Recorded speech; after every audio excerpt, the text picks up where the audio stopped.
نحمده ونصلي على رسوله الكريم وعلى آله وأصحابه وذرياته أجمعين أما بعد قال الله تعالى في القرآن الكريم أعوذ بالله من الشيطان الرجيم بسم الله الرحمن الرحيم ربي اشرح لي صدري ويسر لي أمري واحلل عقدة من لساني يفقهوا قولي ربي زدني علما ربي زدني علما ربي زدني علما يا أيها الذين آمنوا كتب عليكم الصيام كما كتب على الذين من قبلكم لعلكم تتقون۔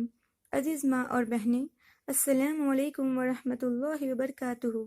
ابھی میں نے جو آیات آپ کے سامنے تلاوت کی وہ سورہ بقرہ کی آیت نمبر 183 ہے، جس کا ترجمہ ہے: اے ایمان والو، تم پر روزے فرض کیے گئے جیسے تم سے پچھلی امتوں پر فرض کیے تھے، تاکہ کہیں تم تقوی اختیار کرو۔ مرحبا رمضان، ویلکم او رمضان۔ آئیے دیکھتے ہیں کہ رسول اللہ صلی اللہ علیہ وآلہ وسلم کیسے رمضان کو سیلیبریٹ کرتے تھے۔ حضرت عائشہ رضی اللہ عنہا روایت کرتی ہیں، وہ کہتی ہیں کہ رسول اللہ صلی اللہ علیہ وآلہ وسلم نے کبھی بھی پورے مہینے روزے نہیں رکھے سوائے ماہ رمضان کے، اور وہ کسی مہینے میں اتنے روزے نہیں رکھتے جتنا شعبان کے مہینے میں رکھتے تھے۔ صحیح البخاری حدیث نمبر 1969۔ اس حدیث سے ہمیں یہ پتہ چلا کہ رسول اللہ صلی اللہ علیہ وآلہ وسلم رمضان کے لیے اپنے آپ کو تیار کرتے تھے، اور اس سے پہلے مہینے یعنی کہ شعبان میں زیادہ روزے رکھتے تھے، اسی طرح وہ رمضان کی تیاری کرتے۔ ابو ہریرہ رضی اللہ عنہ روایت کرتے ہیں کہ رسول اللہ صلی اللہ علیہ وآلہ وسلم نے فرمایا کہ رسول اللہ صلی اللہ علیہ وآلہ وسلم رمضان سے پہلے لوگوں کو یہ کہا کرتے تھے: اے لوگو، یہ برکت والا مہینہ تمہارے نزدیک آ رہا ہے، اور اللہ نے یہ حکم دیا ہے کہ تم اس مہینے میں روزے رکھو۔ اس مہینے میں جنت کے دروازے کھول دیے جاتے ہیں اور جہنم کے دروازے بند کر دیے جاتے ہیں، اور شیطانوں کو جکڑ دیا جاتا ہے، اور اس مہینے میں ایک رات ہے جو 1000 مہینوں سے بہتر ہے۔ جو اس مہینے میں اللہ کی برکت سے محروم رہا وہ سچ میں ایک محروم شخص ہے، یعنی وہ بڑی خیر سے محروم رہ گیا۔ اس سے ہمیں یہ پتہ چلا کہ رسول اللہ صلی اللہ علیہ وآلہ وسلم اس مہینے کو خوش آمدید کرتے تھے، اور اس مہینے کی برکت خوشخبری سناتے تھے لوگوں کو۔ تو ہمیں بھی چاہیے کہ رمضان کا خوشی سے استقبال کرے، اس کے بارے میں سوچ کر خوش ہونا، کیونکہ رمضان گرمیوں میں آ رہے ہیں، بہت ہی گرمی کی شدت کا مہینہ۔ تو کچھ لوگ اس کے آنے کی خبر سے پریشان بھی ہوتے ہیں، دل میں بڑی گرمی ہوگی، بڑی پیاس لگے گی، کاموں کا کیا ہوگا۔ لیکن آپ نے ہر سال دیکھا ہوگا کہ سب کچھ ہو جاتا ہے، تو آگے کی فکر نہ کریں، پیچھے کے تجربے سے کام لیں۔ الحمدللہ اللہ نے لاسٹ ایئر بھی کرا دیا تھا، اس سال بھی انشاءاللہ ہو جائیں گے۔ اس لیے خوشی سے رمضان کا استقبال کرے، اس کا بھی اجر ملے گا انشاءاللہ، کیونکہ انسان جب خوش ہو کے کام کرتا ہے تو کام آسان ہو جاتا ہے اور اس کی کوالٹی بہت اچھی آتی ہے۔ بڑے ہی تعجب کی بات ہے کہ وقت کتنا تیزی سے گزرتا ہے۔ ابھی تو بس پچھلے سال کا رمضان گزرا ہی تھا کہ اب پھر سے انشاءاللہ ایک نیا رمضان اس سال دیکھیں گے، لیکن ان دونوں رمضان کے بیچ ایک فرق ہے۔ کس نے سوچا تھا کہ ایک وقت ایسا بھی آئے گا، پوری دنیا کی تمام مساجد بند ہوں گے اور ہم سب کو اپنے گھر میں عبادت کرنی ہوگی۔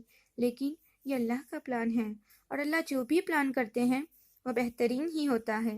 ہم نے مسجد کی نعمت کو بہت ہلکے میں لیا۔ بہت سے مسلمان جمعے کی نماز پڑھنے جاتے تھے اور کچھ 5 وقت کی نماز پڑھنے جاتے تھے، لیکن اب کسی بھی وقت کے لیے مسجد نہیں جا سکتے۔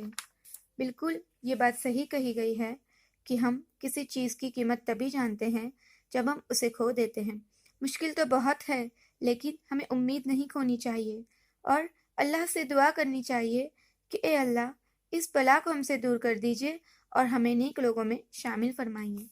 رمضان کا مہینہ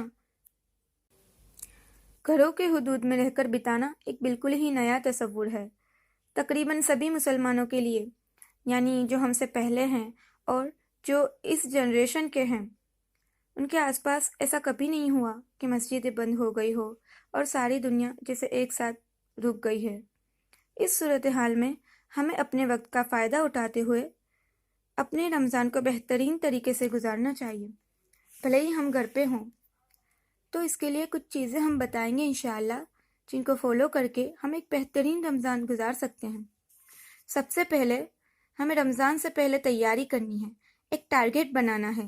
جیسے کوئی بھی کام سے پہلے ہم پلاننگ کرتے ہیں، جیسے کہ اگر ہمیں شاپنگ پر جانا ہے یا کھانا پکانا ہے تو ہم پوری پلاننگ کرتے ہیں، ویسے ہی رمضان کے لیے بھی ہمیں تیاری کرنی ہے۔ اس کے لیے ہمیں کیا کرنا ہے؟ تقوی حاصل کرنا ہے۔ اس میں سب سے پہلی بات یہ کہ ہم اپنے گناہوں کی سچی توبہ کریں، استغفار کریں۔ ہمیں یہ یاد رکھنا چاہیے کہ گناہ نیکیوں کے راستے میں رکاوٹ بنتے ہیں۔ نیکیوں کا موسم آ رہا ہے، اس سے ہمیں بھرپور فائدہ اٹھانا ہے۔ کہیں ایسا نہ ہو کہ ہم نیکیاں نہ کر سکیں۔ کیوں؟ گناہوں کی وجہ سے۔ اگرچہ رمضان میں بھی گناہ معاف ہوتے ہیں، لیکن اس سے پہلے جتنے بھی گناہ ہیں اس کی معافی ہمیں مانگنی ہے، تاکہ ہم پر جو گناہوں کا بوجھ ہے وہ اتر جائے۔ بہترین طریقے سے روزے رکھے، عبادت کرے اور واقعی ہمیں تقوی حاصل ہو، جیسے کہ نبی کریم صلی اللہ علیہ وآلہ وسلم دن میں 100 بار توبہ کرتے تھے۔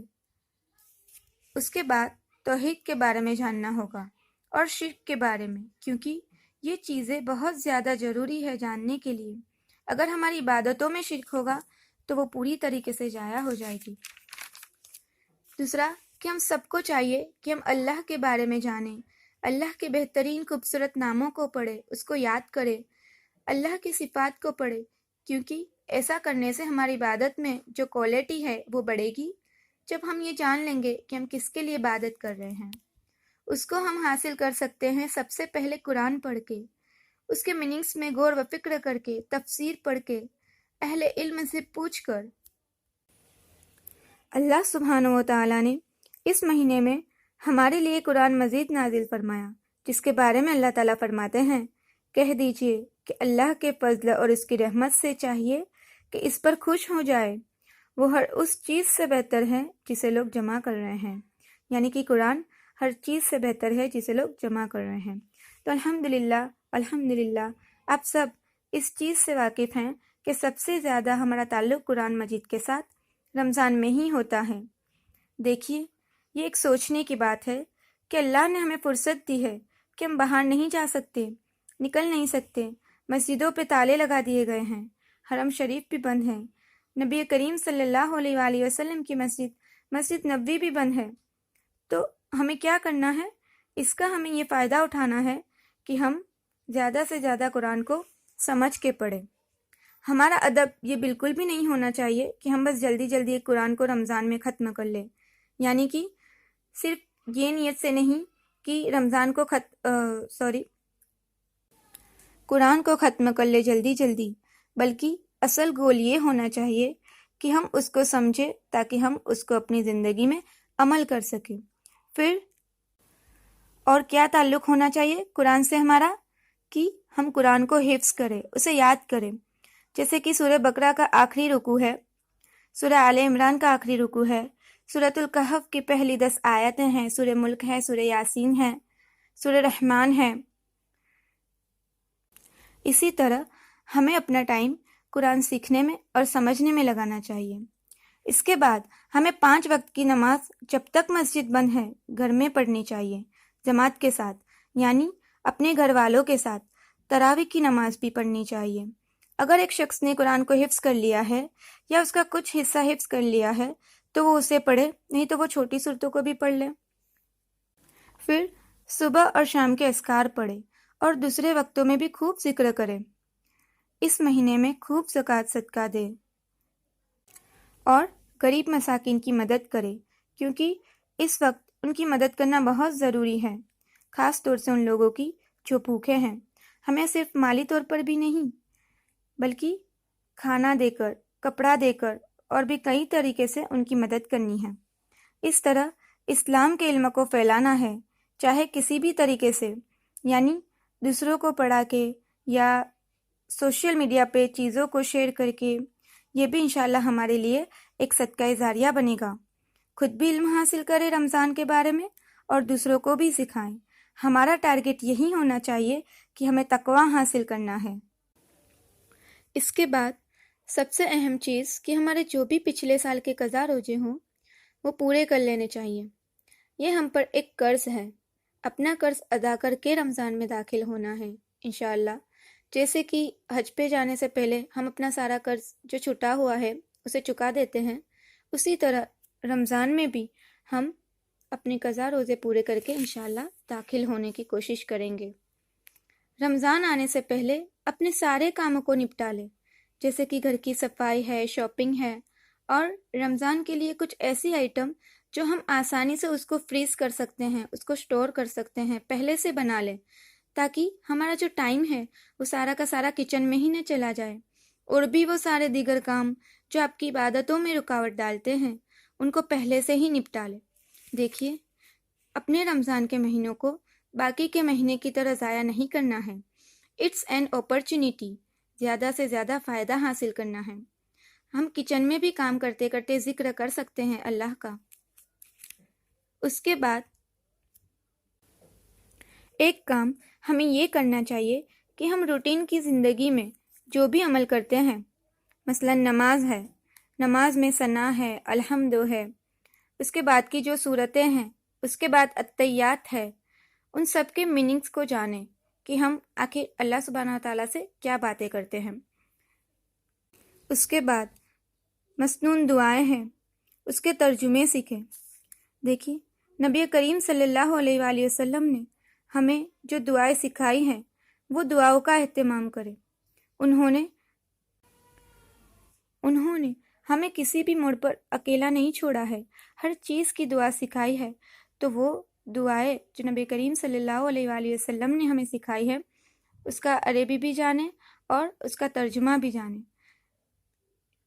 40 ربنا جو دعائیں ہیں قرآن شریف کی وہ بھی سیکھیں اور اس کا ترجمہ بھی سیکھیں۔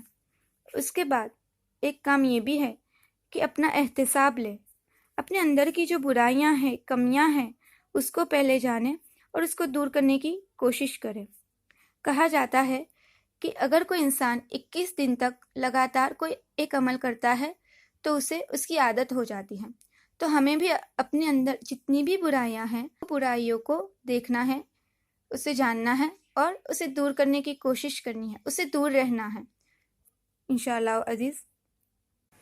اس کے بعد جو یہ فری ٹائم ہے کہ بچوں کو اسکول نہیں جانا، کسی کو آفس نہیں جانا، نہ ہی کالجز جانا ہے، نہ ہی کسی کو ہوم ورک کرنا ہے، نہ ہی کسی کو اسائنمنٹ کمپلیٹ کرنا ہے، تو اس میں ہم کیا کر سکتے ہیں کہ رمضان کی جو پچھلی 10 راتیں ہیں اس کا منصوبہ بنائیں، مغرب سے لے کر فجر تک۔ یہ بھی ایک افضل کام ہے، ہمیں خود بھی جاگنا ہے اور ہمارے گھر والوں کو بھی جگانا ہے انشاءاللہ۔ دیکھیے، یہ رمضان ایک عبادت کا مہینہ ہے، یہ 10 رات عبادت کر لے تو پورے 11 مہینے انرجی مل جائے گی، دعاؤں کا، نمازوں کا سلیقہ آ جائے گا، ہماری پرسنالٹی ڈیولپ ہوگی انشاءاللہ۔ اور آخر میں لاک ڈاؤن کو ایک نعمت سے لے اور اللہ کا بہت بہت بہت شکر ادا کرے کہ یہ جو بھی فری ٹائم ملا ہے بس اللہ نے ہمیں اسی لیے دیا ہے کہ بہترین طریقے سے ہم اللہ کی عبادت کریں، ہمارا کوئی بھی وقت غفلت میں ضائع نہ ہو۔ یہ ایک پورا مہینہ ہماری آنے والی زندگی کا فیصلہ کرتا ہے، یہ ایک پورا مہینہ ہماری آنے والی زندگی کا فیصلہ کرتا ہے۔ اگر ہم اس کو اللہ اور اللہ کے رسول کی اطاعت میں گزاریں گے، اللہ کو راضی کریں گے، اللہ سے سچی توبہ کریں گے، تو آنے والی زندگی میں رمضان کا ریفلیکشن اتنا بہتر دکھے گا کہ ہم خود ہماری زندگی کو بدلتے دیکھیں گے انشاءاللہ۔